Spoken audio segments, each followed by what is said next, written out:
Hi guys, my name is Keith Norris, known as the leader and superior of Club LASM, aka lover of animated shows and movies, and I am here with Gilbert. Hello. And Adam. Hello there. So first things first, how are we doing this lovely Saturday? Better, as it can be. Me too. I've just recently been watching Stranger Things on a weekly, but that's not the topic here. The topic is Amphibia, so we'll just have The topic is Amphibia. yeah. How are you, Adam? Good, thank you. Well, with that said, we should get to Amphibia episode, the two segments that is Sasha's Angels on Olm Town Road. First one, Sasha's Angels.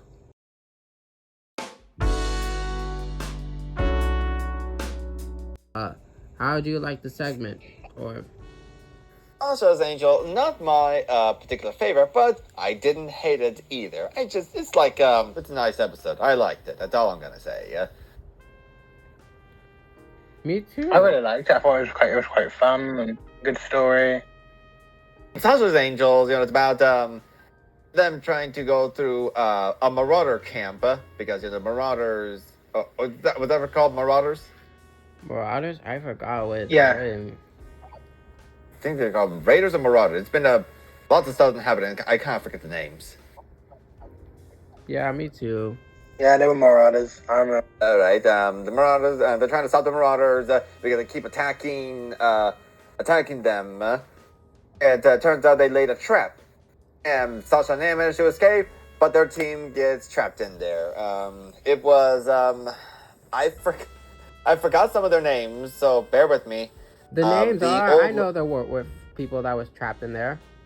You know? Yes, the Warwick people were the following: Toadie, Mrs. Croker, Maddie, Wally, and Lago. Lago with huge muscles. Yes, the one with.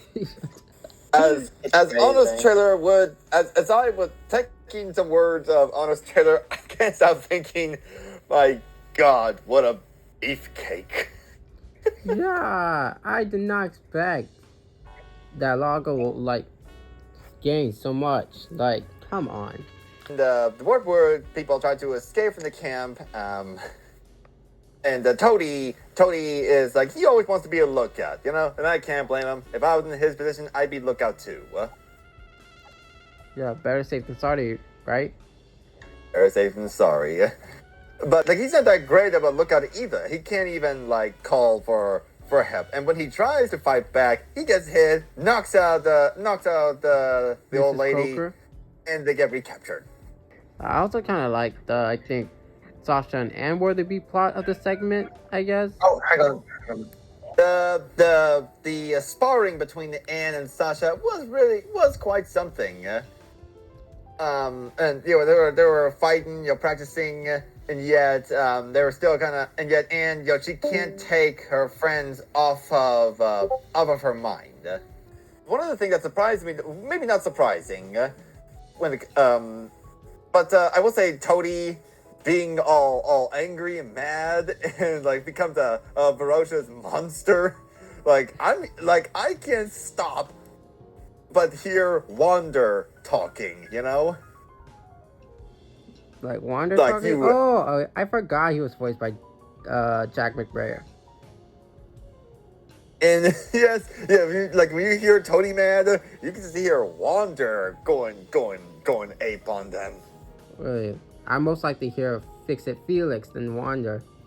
The exact opposite of Fix It Felix.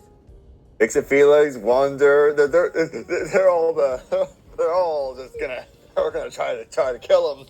They're gonna try to kill their captors, and then who captured them? The Candyman. The same Candyman that we met from season 1. Yeah.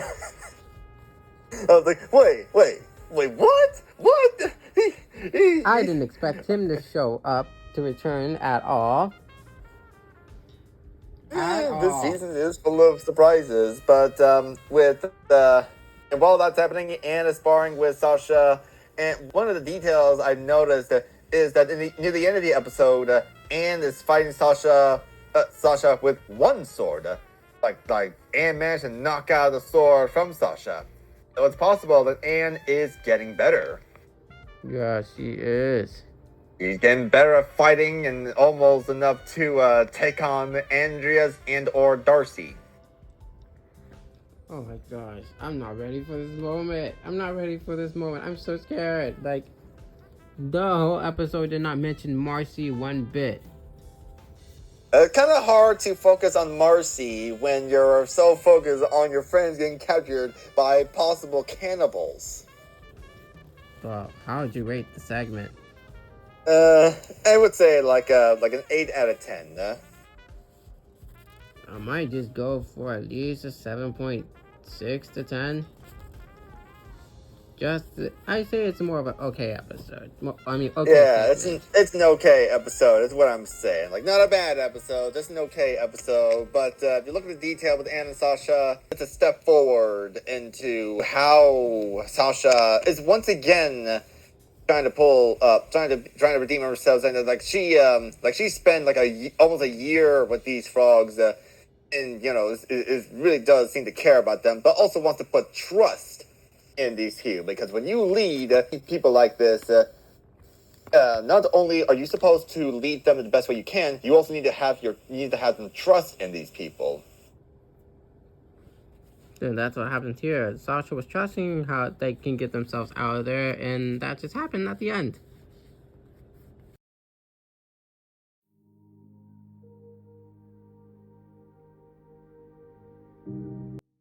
The next episode, Olm Town Road. I don't know why they call that Olm Town Road to this very day. Don't know why. It's the most hilarious. Maybe these titles. They sometimes do a little parody of some things. Like an Aqua Teen Hunger Force, they said Total Recall. Just like the title from the movie Total Recall. This very hilarious to me to see episode titles like this refers to of a book or other film or other show. It's not something to read deep into. Most shows do it all the time. It's not nothing to look deep into. But what we can read into is the total hate of Steve. Steve? Eve. I'll get to that in a bit. Sasha, Anne, and the Planter tried to find the Olms because, according to the little vase that was taken by Dr. Jan. What was Dr. Jan? Yeah. It says paraphrasing, to find the mother of Olms. And the only creature that might know about the Olms is Lysel and Angwin, the same Olms that tried to eat Sprig and Polly in the previous season. I think it's fun to see those two again. I didn't think they would actually be the key part of the whole story. Yeah, it's very interesting how many characters are coming back. First we got the Candyman, and now we got Molly's family member bringing supplies, and now we got the Olms, who went from planning to eat them to willing to take them to the city, Olm City, if it means they can not only save their people but also get a chance to live there again, because apparently they've been banished. I really hated how the Olms really treated the people. They call them outsiders. What? They really got a chance to know them. It's very interesting when you say that. The place they live in is Proteus, and in mythology, Proteus is an old prophet of the sea. He is he's basically a god in his own way. He's prophetic, and he can shapeshift to any kind of animals if it means to escape. A couple of heroes who wanted to get the answers from Proteus, they literally had to capture him so he can tell them what they need to know. Other than that, he ain't gonna tell you crap. Just like the Olm leader, who refuses to tell them anything. Like even pretending that everything is fine, it's just an earthquake. That feels like something like the actual Proteus would do. Yeah, like there is literally one of King Andreas' drill is literally near close to destroying the city, and you thought the best thing you do, oh, it's just an earthquake. Like, Oh my god. come on. Oh You my god, really that just got the sounds like our chance to look government right now. outside to see what's really going on.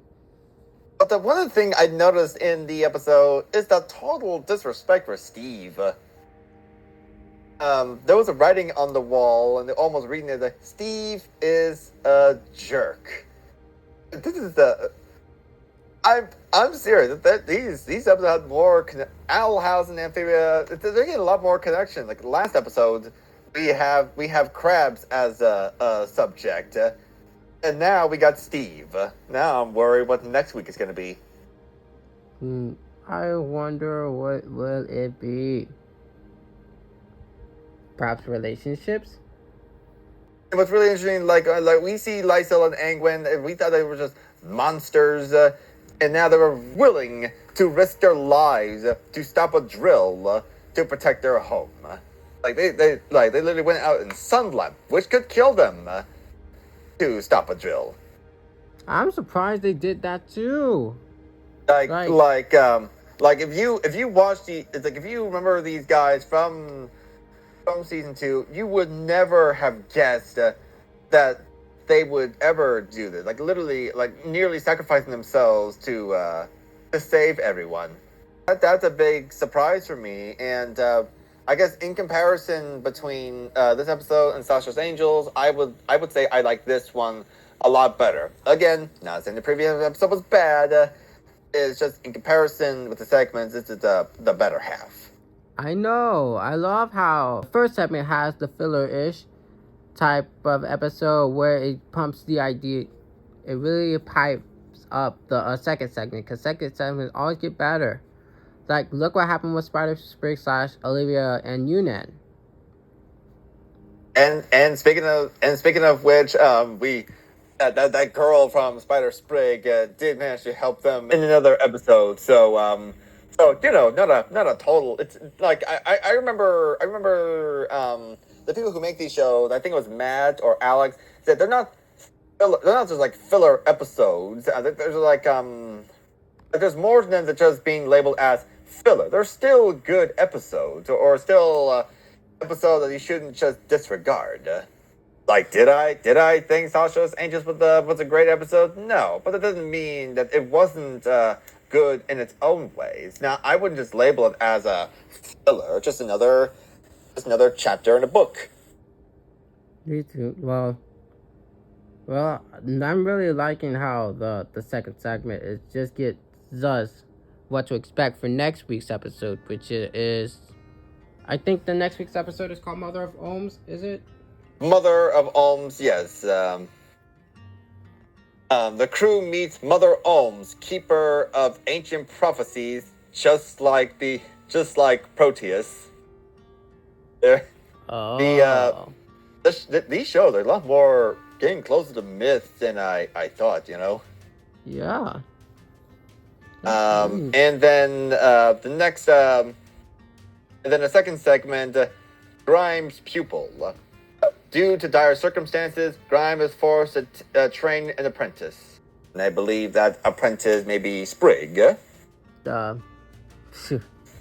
will be an interesting episode, considering Grimes, he's like, God, he's Well, that's how would you rate the episode? Because I would rate the segment most like the... Well, I would rate this a 9 out of 10. A huge step up from the first segment. I would most likely rate it an 8, because I really like the second segment being more lore related. It was a great episode, and I can't wait to see next week. Me too. With that said, thank you for being in another LASM podcast. Make sure to drop a like and subscribe. Click on the notification bell for some more animation content. And with that said, I bid you peace. Bye! Erroneous! I knew you were going to say it. Oh my god.